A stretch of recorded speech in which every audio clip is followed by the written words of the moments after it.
This is Lord, listen to your children.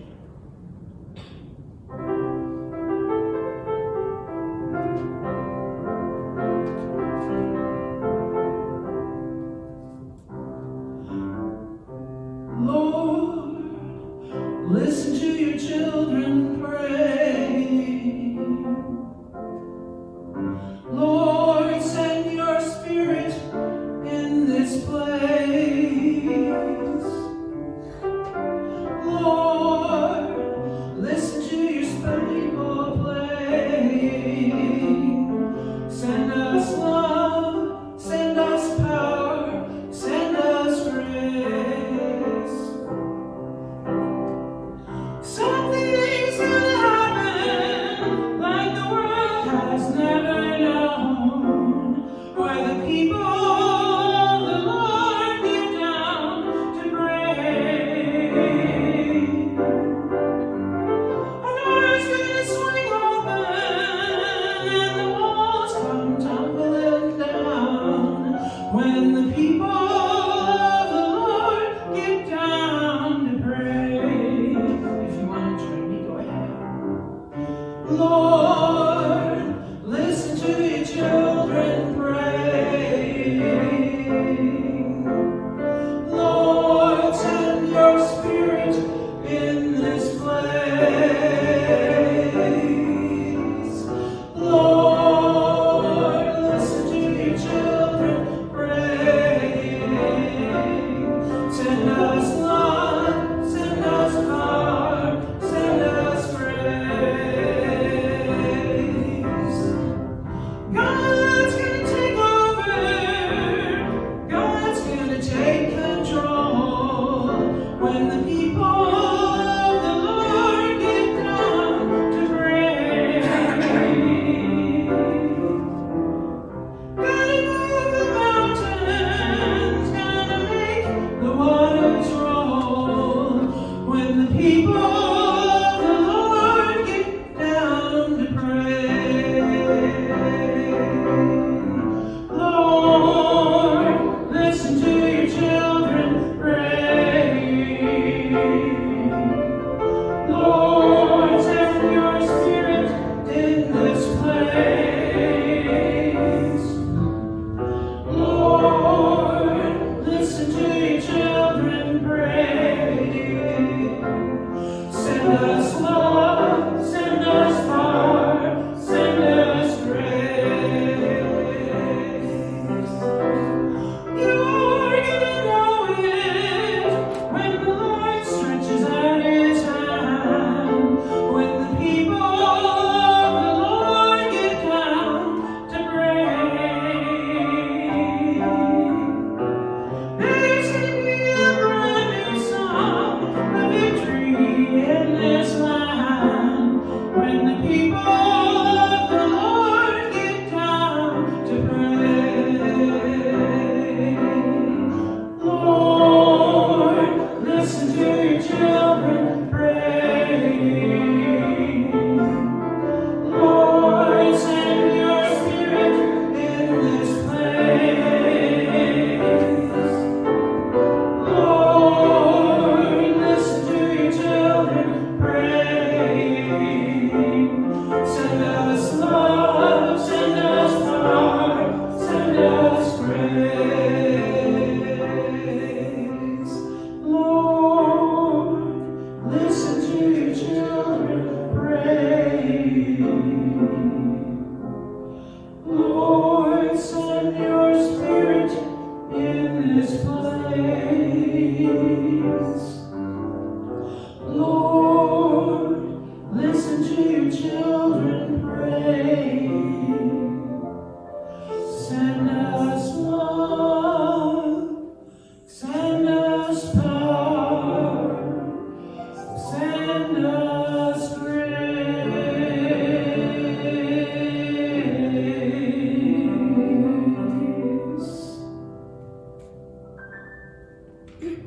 See, we got a great choir right here. All right. A quick visit to Luke, because I'm focusing on Haggai. But a quick visit to Luke. All of them are alive. God is the God of the living. See, the Sadducees were trying to trip him up and say, well, of course there's no resurrection. They don't believe. The Pharisees did believe in resurrection. The Sadducees did not. Just so you get your ducks in a row here. Right? But so the Sadducees were like doing this little test. And okay. So he's saying, hey guys, that's really not the point. God is God for everybody. God is God for all the living. They are all God's. He will be with us all. So that was the brief Luke thing. Because I'm way more interested in Haggai. He's appealing to me for a couple of reasons. First of all, it's hard, but it's fun to say those names. I think the weighty impact of those names was probably part of Haggai's intent when he was writing this. Let's see if they recognize Zerubbabel, son of Shealtiel, governor of Judah, and Joshua, son of Jehozadak. What? Goodness. Anyway, lots of fancy names. So here we are with Haggai, considering the desire to rebuild and to restore. The book of Haggai speaks in signs. The signs are intended to lead us to whatever they signify. The first sign is the temple that the people are constructing. These are people that are trying to rebuild the temple. They've been in exile, they've been imprisoned by Babylonians, right now they're in the Persians, I'll explain a little more later. But the people there are discouraged about their modest efforts compared to the magnificent temple of Solomon. They're like, we're not doing very well. We're not as big as that temple over in that other county. They're worrying about that, right? Yahweh says, don't look to yesterday. Look to tomorrow. He says this once again in a little while. I will shake the heavens and earth and the sea and the dry land, and I will shake all the nations, so that the treasure of all nations will come, and I will fill this house with splendor. Or glory, whatever you want to translate that as. When I read that, I was thinking about our Messiah coming up. There's I guess it's in the recitative. Anyway, the bass has a solo, and he goes, and I will shake.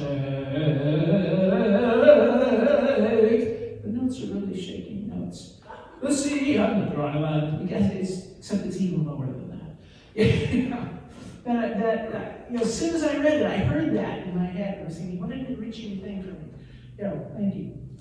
What's really fascinating about all of this is the way that God is engaging with the people. In history, where political powers, right now the Persians, right before that the Babylonians, here we don't know what we've got, right? The political powers reside, but those political powers can't get done what is required. No matter how much political posturing there is, what remains is that politics is not going to get the job done. It takes God. And it takes people listening to, responding to, and acting upon the Spirit of God. Not in a prideful political manner, but instead as servants of God and messengers of God's love, loving God and loving others. Haggai is reflecting about this apparent demise of the temple, the church. The one he's talking about is a sort of a small temple that the Israelites rebuilt after exile, sort of a pale and puny successor to Solomon's. To get a picture, think about if there was some disaster, and we are so fortunate that the people that built this put in, steel frames and all that stuff. We've had lots of earthquakes in Southern California, and we're still standing. But if some crazy disaster happened, and we weren't still standing, our building wasn't still standing, well, our insurance is not going to pay for us to rebuild this exact model. Right? We have something called functional replacement, because we can't afford the other. But anyway, we'll have a church. We'll have a building. And it'll work just fine, but it probably won't look quite like this. Okay? We might even have to rent a place for a while. And we'll go, oh, what beautiful city. Be careful. restoration isn't really about us proudly making some great building again, although we are determined to restore much of the outside and the trim and the stones and all that. We are determined to do that. It will be a facelift for us and the community. But that's not what God's restoration is about. It's also not about this house in its former glory. It's not about that. And some of you, maybe even some of you watching online, probably remember when this particular congregation was the one you should go to make business connections, to make political connections. 50s, 60s. Very prominent in the area. But those 50s and 60s are not only gone for this particular church, but for just about every church everywhere. We're not in that place anymore. What is it about? This restoration, it is about getting back to what really matters.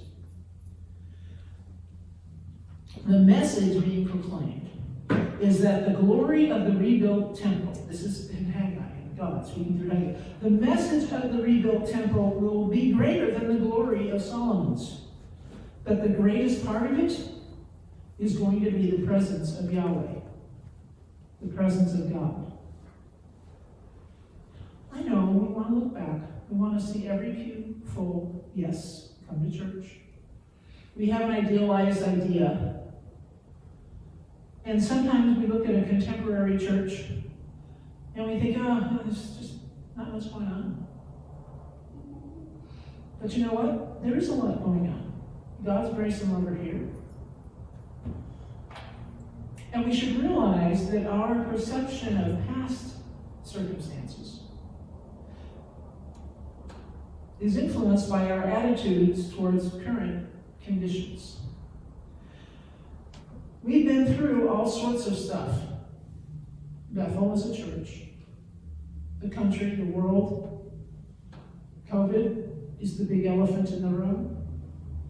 And I know that a lot of you that are watching online or watching later in the week, the same service, you're like, well, now I have soccer on Sunday. I can't go to church. My relatives are visiting. I can't go to church. Balderdash, by the way, to that.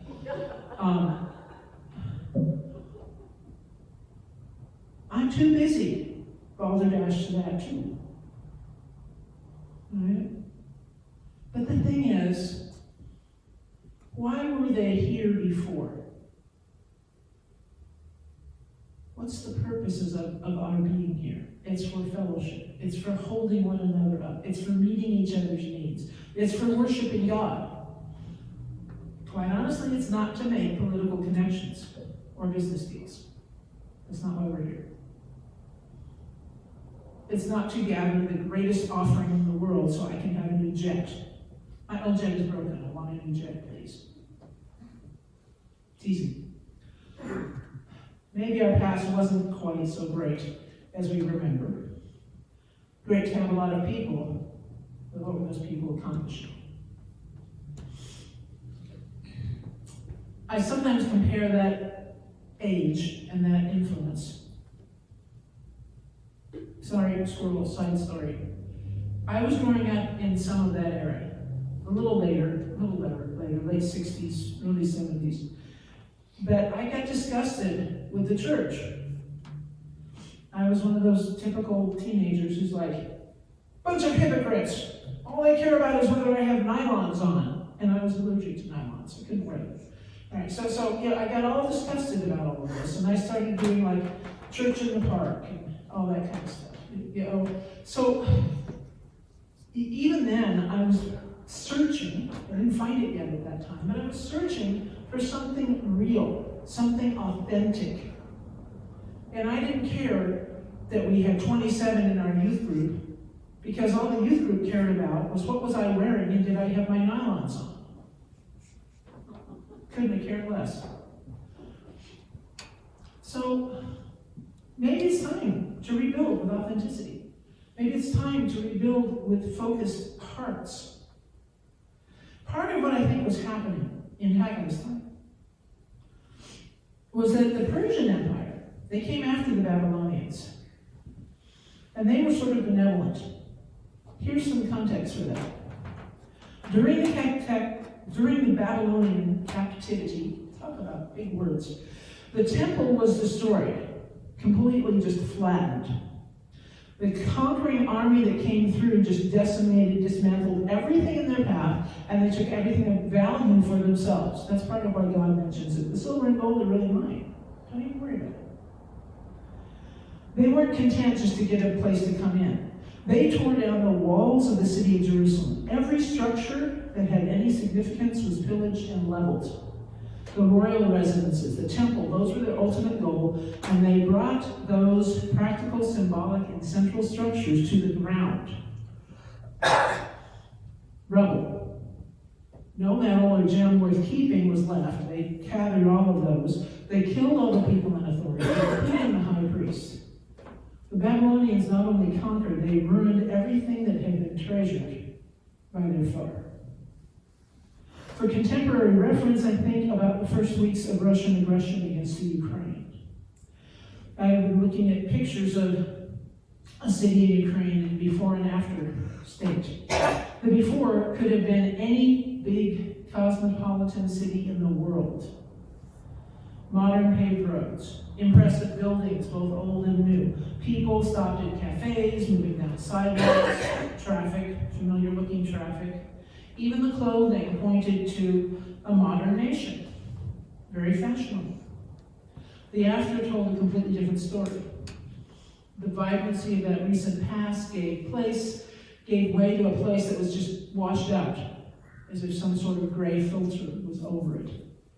Buildings partially standing and blown out testified to the deliberate destruction that had taken place. We were assured in the news that people still lived in these communities. We had to take that information on trust because we couldn't tell from the pictures. The people who had moved out freely now were forced to live in secret and seclusion and hide with some desperate hope still there for some kind of safety. I remember thinking too how seemingly insurmountable the task of rebuilding would be after everything was over. There's proof of that all over the world, all kinds of nations that never regained their former position of glory. Even here in the US, there are communities all over the place that have never really recovered from natural or human-initiated disasters. And that's demoralizing. That's depressing. It's like constantly being assaulted. The people, the resources, the land. And that was the Babylonian way. The Persians, however, had a different approach. They wanted to be benevolent. They wanted to get the people to be sort of owning them. The children of the covenant were not given full freedom, but in many ways the bonds of being conquered were loosened during the reign of Cyrus. He wanted to portray himself as a liberator. Cyrus was Darius's father. Darius is the one who's the king that we're talking about. So the Persians didn't adopt destruction as their strategy. They didn't want to make generational enemies of their foe or their captives, but they wanted to make them grateful to them. They wanted to have those people owing them. Even though what they were doing wasn't right, they weren't true liberators. Liberation cannot exist unless the people are free. Totally free. Receiving portion freedoms, you can ride the bus, but you have to sit in the back. Receiving portion freedoms is a poor substitute. That was what was going on at the moment of this text. And in the text, Haggai begins with confronting it. He says, well, how's it look to you now? What do you think? Think that's good? And they're like, well, no. Yeah.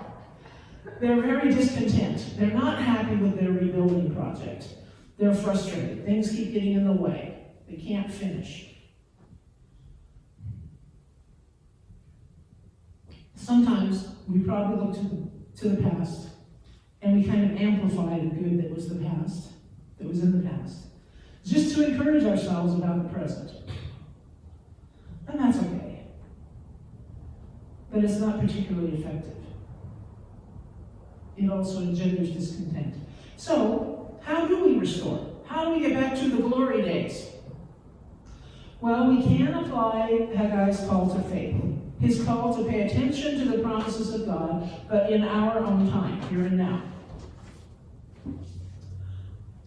Maybe we're beginning to understand that the real former glory of the church probably wasn't the 50s, 60s, or some happy time season. Maybe it was during the Roman prosecution, or as Luther was hounded at the beginning of the Reformation.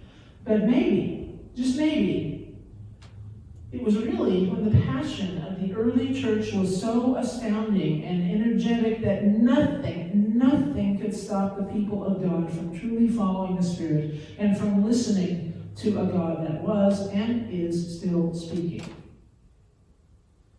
To the ancient Judeans and to today's church, the word through Haggai summons us to take courage. 3 times in the reading it says, take courage. And why? The Lord is with you. You know that word, with. I think it's the most important theological word in the Bible. God is with us.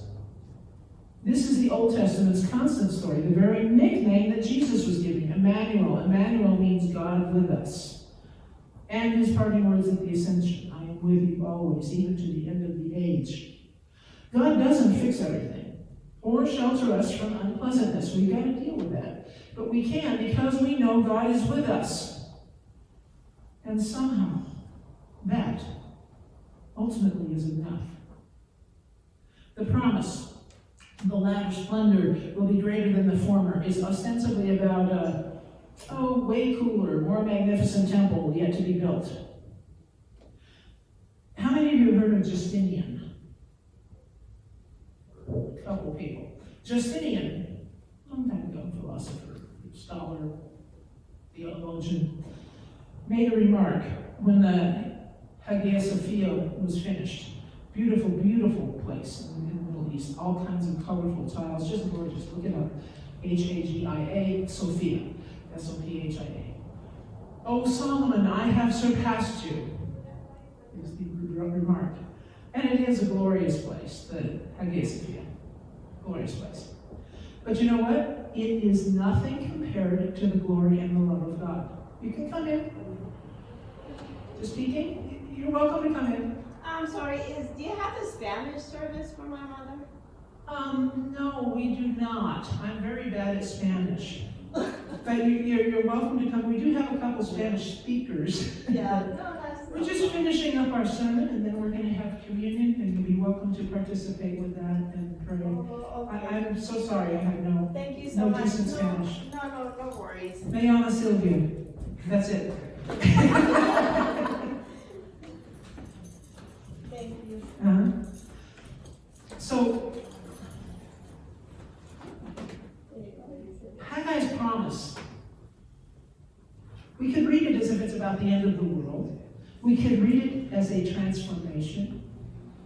We might wonder if the church, with crumbling denominations and a lowering profile, is ever going to have any new era of glory. But it's not defined by size or institutions. It's not imitated by false prophets and false teachers who tell you, oh, you'll get rich, just believe. No, that's not what the church was supposed to be. That glory of God, that grace of God can only be achieved if we act in faith. Faith comes from words that have to do with trust and believe in Hebrew. It doesn't mean that we just say, oh, I believe it'll all be fine. No, that isn't faith. Faith is trusting and acting on that belief, doing the work.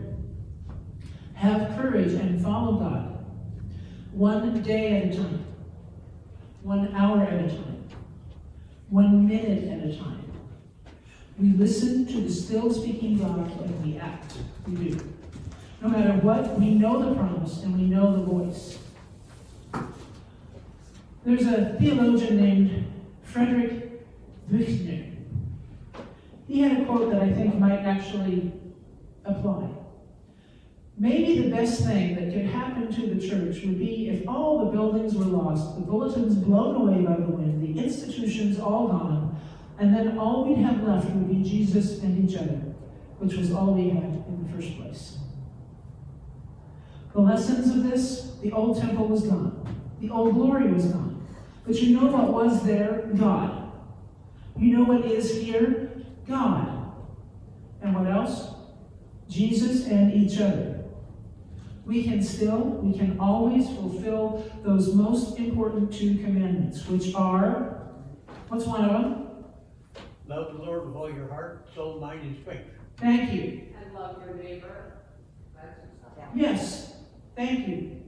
Good job, class. Love God and love each other, right? With all your heart, your soul, your strength, your mind, everything. And we can do the work. It doesn't matter if there's 1 of us, 2 of us, 3 of us, 6 of us, 12 of us, 14 of us. We can do the work. We can walk the walk. We can use our hands, our eyes, our feet, our ears, and our mouths to proclaim the glory, to proclaim the grace, and to proclaim the love of God. So it's time to restore us. Time for restoration. Amen.